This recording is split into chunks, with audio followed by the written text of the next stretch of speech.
Hai guys, balik lagi bersama gue Firzi Idris. Kita balik lagi nih di episode ke-6 dari acara gue inilah. Oke. Wah, akhir pekan yang seru ya. Pertama kita ada akhir bursa transfer dan ada beberapa laga besar di liga-liga Eropa. Tapi kali ini kayaknya kita nggak akan bisa jauh-jauh deh kalau nggak bahas Manchester United dan Arsenal pada hari Minggu kemarin ya. Luar biasa banget bagi pasukan Erik ten Hag, kendati berada di bawah tekanan Arsenal, ya untuk majority laga ya, tapi mereka bisa mencetak gol dan membuat breakthrough di momen-momen penting. Itu yang penting ya, teman-teman. Walaupun Arsenal menguasai possession, tapi Man United bisa menemukan terobosan di saat-saat penting laga. Jadi hasil top lah bagi pasukannya Erik ten Hag yang kini duduk di peringkat 5 klasemen, hanya terpaut 3 dari The Gunners sendiri yang sebelum ini belum terkalahkan. Oke, langsung aja. Kita akan melihat 5 hal menarik dari pertandingan Man United versus Arsenal. Oke. 1. Kayaknya nggak lain dan nggak bukan, kita harus bahas debutnya Anthony. Jadi gue lihat di media sosial ada stats menarik di mana semua pembelian baru Erik ten Hag harus menunggu setidaknya 1 laga sebelum masuk line up tim jadi starter, kecuali Anthony. Ini luar biasa banget ya. Oke, kontribusi pertama dia adalah dia ngelepas tembakan pertama itu yang langsung mengangsa, mengudara jauh ke atas. Itu first time on goal-nya dalam berseragam Man United, tapi kemudian dia membayar tuntas momen tersebut dengan sebuah penyelesaian low down yang sangat bagus. Dia for some reason Zinchenko nggak menjaga dia, Zinchenko memilih menjaga Narrow.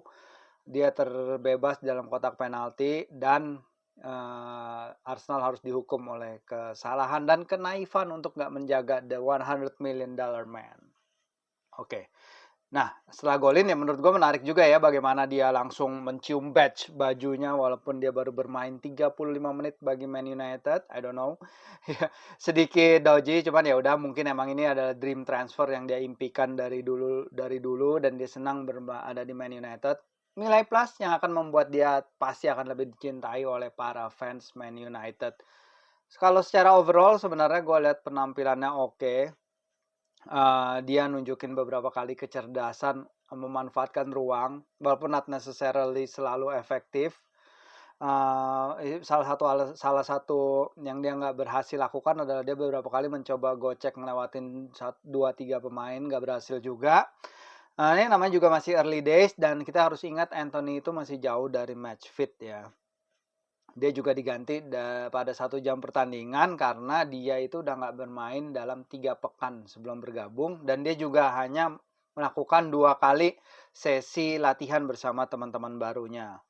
Tapi pertandingan ini akan jadi standar di mana orang akan menilai Anthony, itu menurut gue. Jadi mengingat dia juga pemain termahal kedua sepanjang sejarah Man United ya. Jadi orang-orang akan melihat Anthony dan berharap dia ke depannya akan bisa punya impact sehebat di laga ini. Dan setelah laga, Erik ten Hag juga bilang bahwa Anthony adalah missing link di tim ini karena dia bilang Jadon Sancho dan Marcus Rashford itu bisa main di kanan, tapi mereka prefer main di kiri atau main di tengah. Jadi mereka punya, sekarang Man United balance-nya lebih bagus karena mereka punya pemain yang merasa at home di sayap kanan. Dan ini merupakan missing link bagi timnya.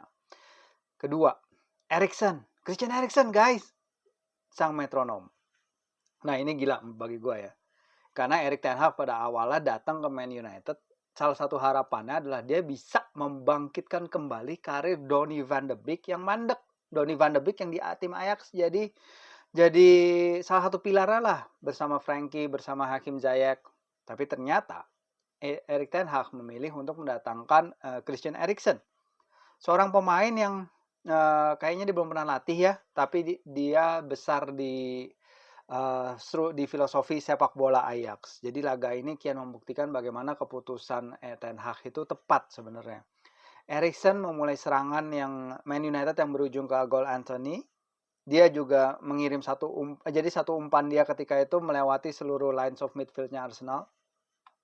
Dia terlibat dalam gol kedua dan dia juga memberi assist bagi gol 3-1-nya Marcus Rashford. Jadi on the whole, visi Eriksen dalam memberikan horizontal dan vertical pass di laga ini luar biasa banget.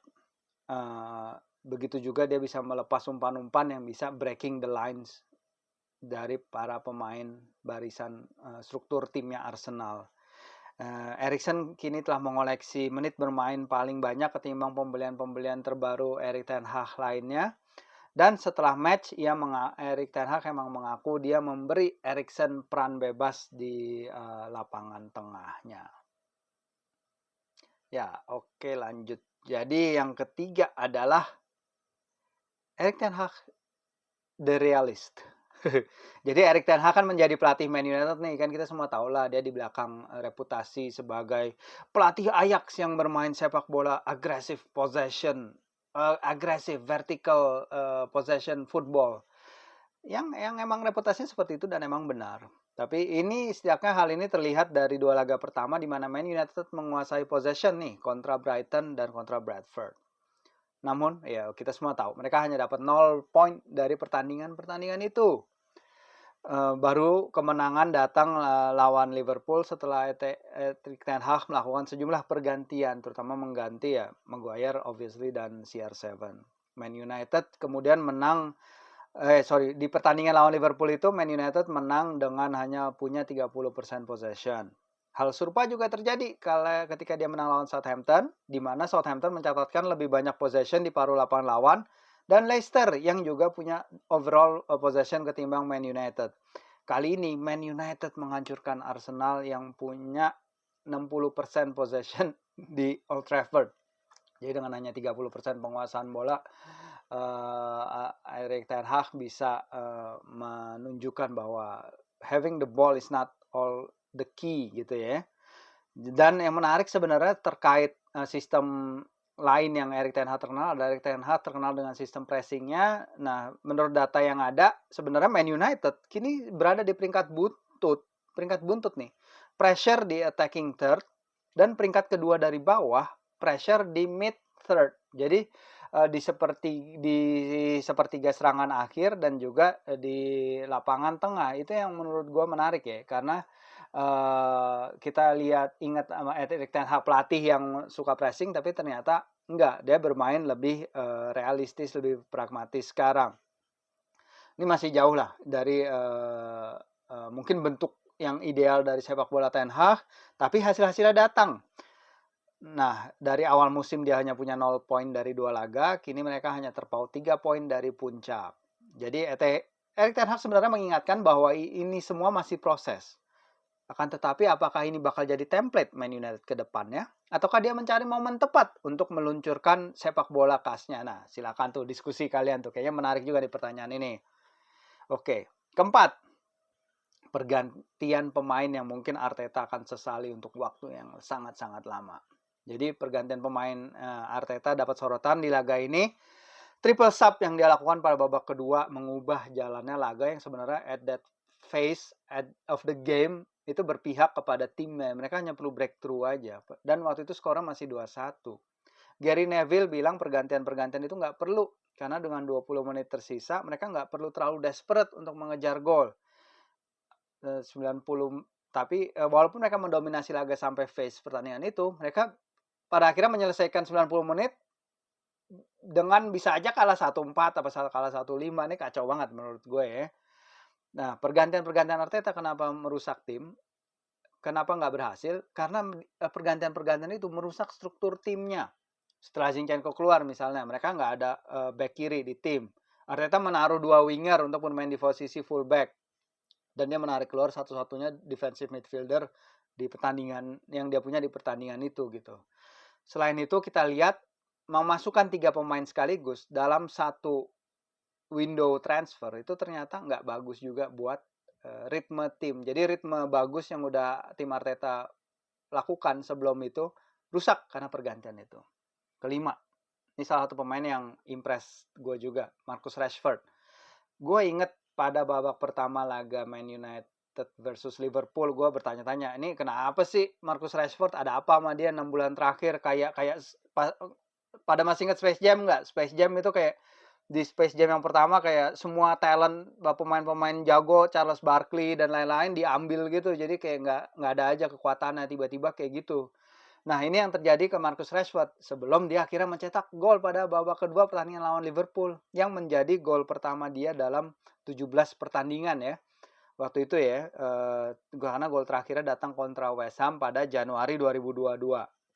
Nah, fast forward ke akhir pekan ini, dan Rashford kini udah punya 3 gol dan 2 assist dari 4 laga terakhir. Jadi 2 gol yang ia cetak ke gawang Arsenal juga lahir dari kecerdikannya memanfaatkan space dan breaking that last line of defense lawan dengan lari-lari khas Marcus Rashford yang kita udah kenal sejak dia pertama breakthrough scene ini di awal 2015-16 ya. Jadi ini kan untuk pemain FPL, kalau secara poin FPL Rashford itu kemarin dia mencetak 18 poin loh dari laga kemarin. Ini adalah angka tertinggi FPL wise sepanjang karirnya sejak 2015-16. Apakah sekarang kita ngelihat Marcus Rashford 2.0 di bawah Erik ten Hag? Ataukah ini terlalu cepat untuk menarik kesimpulan? Apa ini sementara lagi? Ayo diskusi lagi, ini pasti menarik nih. Oke, itu aja 5 hal menarik gue soal Man United Arsenal. Yang pertama adalah debut Anthony yang luar biasa yang akan menjadi standar buat dia di masa depan. Eriksen sang metronom luar biasa. Erik ten Hag yang kini menjadi seorang realis. Pergantian pemain yang Mikel Arteta akan sesali untuk waktu lama. Dan kemudian Marcus Rashford 2.0? Iya, enggak? Silahkan diskusi teman-teman. Terima kasih udah nonton. Jangan lupa klik like and subscribe-nya. Silahkan tinggalin komentar di bawah. Thank you banget ya guys. Selamat buat fans MU, buat fans Arsenal. Jangan nyerah. Kalian masih di puncak klasemen.